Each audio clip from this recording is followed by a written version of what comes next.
सबको जय मसीह। मैं परमेश्वर के दासी एक और वीडियो में आप सबका स्वागत करती हूँ।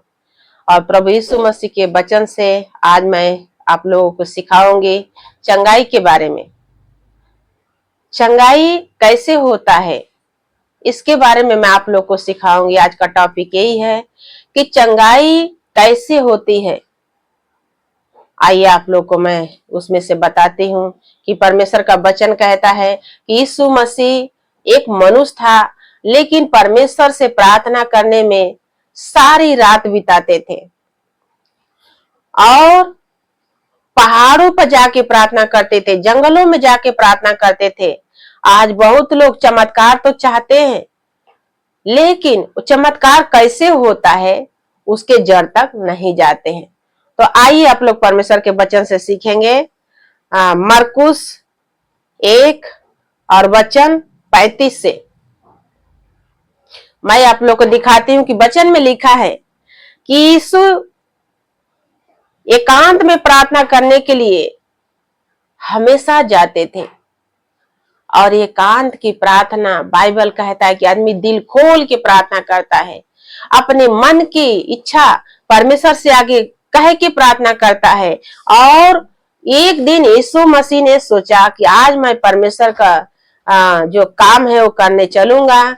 और मन में सोचा कि मैं क्या करूंगा, एक अलग स्थान में जाके परमेश्वर से प्रार्थना करूंगा और मांगूंगा कि प्रभु आज मुझे सेवा चाहिए। तो बाइबल में लिखा है कि वो भोर को दिन निकलने से बहुत पहले ही उठ कर निकला और एक जंगली स्थान में गया और वहां प्रार्थना करने लगा। कभी कभी यीशु पूरी रात नाइट प्रार्थना करते थे और कभी कभी भोर को उठ के जाते थे, बहुत पहले ही, जैसे कहते हैं ना कि 3 बजे 4 बजे के करीब में यीशु मसीह ने गाया और यीशु मसीह के चेले उसको पीछे पीछे ढूंढते जा रहे थे कि प्रभु कहाँ गए, प्रभु कहाँ गए। लेकिन प्रभु तो परमेश्वर के दर्शन के लिए, परमेश्वर के काम के लिए, परमेश्वर के लोगों को बचाने के, छुड़ाने के लिए निकले और परमेश्वर से मांगे कि प्रभु आज मैं कहीं जाना नहीं चाहता हूं प्रचार करने, लेकिन प्रभु आज तू हमारे साथ ऐसा होने दे ताकि लोग भीड़ का भीड़ आए और मैं यही प्रार्थना विनती करूं, चंगाई करूं। हालेलुया। बाइबल में लिखा है कि वो भोर का निकला और वहां प्रार्थना कर ही रहा था। चेलों ने गए उनके पास, तो कहता है कि समान उसके साथी जो उसके खोज में गए, जब वह मिला तो उससे कहा सब लोग तुझे ढूंढ रहे हैं। यीशु का चेला जो समान था उसने कहा कि हे प्रभु तू कब से निकला है और सब लोग तुझे ही ढूंढ रहे हैं। लेकिन कहते हैं ना कि जैसा परमेश्वर का मन था, अगर वैसा हम लोग का भी मन हो जाए तो यीशु मसीह ने साफ साफ कहा जो काम मैं करता हूं वो काम तुम भी करोगे, विश्वास करोगे तो उससे बड़ा बड़ा भी करोगे, क्योंकि ये तुम्हारे लिए अनहोना नहीं है। 38 में लिखा है कि उसने उनसे कहा आओ हम और कहीं आसपास की बस्तियों में जाए और मैं वहां भी प्रचार करूं, क्योंकि मैं इसीलिए निकला हूं। आप लोग देख लीजिए, यीशु मसीह ने कहा कि आओ हम कहीं निकले, लेकिन जब प्रभु यीशु मसीह इस खोज में निकले, दर्शन के खोज में निकले, परमेश्वर के सेवा में निकले, तो बाइबल कहता है कि अतः वह सारे गलील में उनके आराधनालय में जा जाकर प्रचार करता और दुष्ट आत्माओं को निकालता रहा। लेकिन बाइबल में यह भी लिखा है कि उतना ही में एक कोढ़ के रोगी आया प्रभु यीशु के पास, और वो कहता है कि एक कोढ़ के रोगी उसके पास आया और उससे विनती करके उसके पास सामने घुटने टेक कर कहने लगा कि यीशु तू चाहे तो मैं शुद्ध हो जाऊंगा। यीशु मसीह के पास आया प्रार्थना कराने के लिए और घुटना टेक के कहा है प्रभु अगर तू चाहे तो मैं शुद्ध हो जाऊंगा।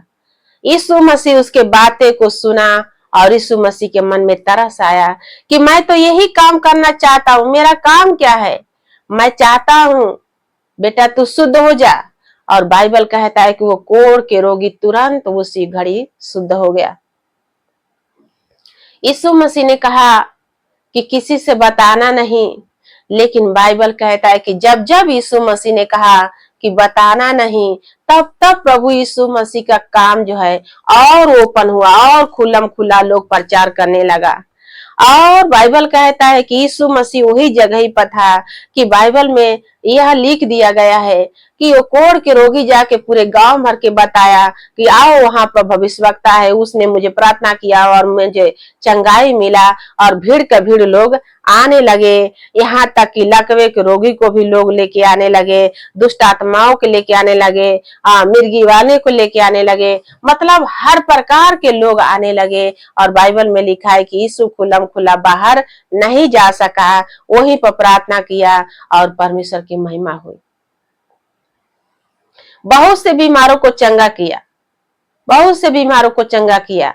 अगर आप भी चंगाई का प्रार्थना करना चाहते हैं तो प्रभु यीशु के साथ घंटों घंटा प्रार्थना करें, प्रभु यीशु से एकांत में जाके बातें करें। बहुत बार लोगों को झुंड में प्रार्थना करना अच्छा लगता है, लेकिन कभी कभी आप खुले में अकेला प्रार्थना करने जाया करो, क्योंकि परमेश्वर को यही भाता है। जब अकेले आप जाते हो तो यीशु मसीह का दर्शन देखो। एक बार की बात है कि यीशु मसीह अपने 2 चेलों को लेके गया, एक पतरस को, एक यूहन्ना को, और परमेश्वर से पहाड़ों पर प्रार्थना करने के लिए एकांत में बैठा। और बाइबल कहता है कि पतरस और यूहन्ना जो है सोने लगे, और यीशु मसीह जब प्रार्थना कर ही रहा था तो स्वर्ग से परमेश्वर के दास एलिया और मूसा स्वयं आए और यीशु मसीह का दुख भरी जो बातें होने वाला था वो बताने लगे, और परमेश्वर का स्वर्ग से सामर्थ आया। और बाइबल कहता है कि उसका चेहरा सूरज के जैसे चमकने लगा, इतनी सामर्थ से भरा, इतनी सामर्थ से भरा कि बाइबल कहता है कि उसका चेहरा एकदम चमकने लगा। और इतने में उसका जो चेला था पतरस ने जब देखा तो क्या देखा कि अरे ये क्या मैं देख रहा हूँ, और मैं देख रहा हूँ तो क्या देख रहा हूँ कि स्वर्ग से मूसा और एलिया भी आके बातें कर रहे हैं। तो कहता है कि हे प्रभु, क्या यहाँ मैं तेरे लिए 3 मंडप बनाऊं, एक तेरे लिए, एक एलिया के लिए और एक मूसा के लिए। उतना ही में परमेश्वर का आवाज आया कि चुप रहो, तुम लोग जो है इसकी ही सुनो। क्यों परमेश्वर ने कहा कि चुप रहो, इसे ही सुनो? क्योंकि वो लोग आलसी थे, वो लोग प्रार्थना करने में उतना घंटों घंटा बिताना नहीं चाहते थे। इसीलिए परमेश्वर का डांट आया, परमेश्वर की आवाज आई कि इसकी सुनो, इसकी सुनो।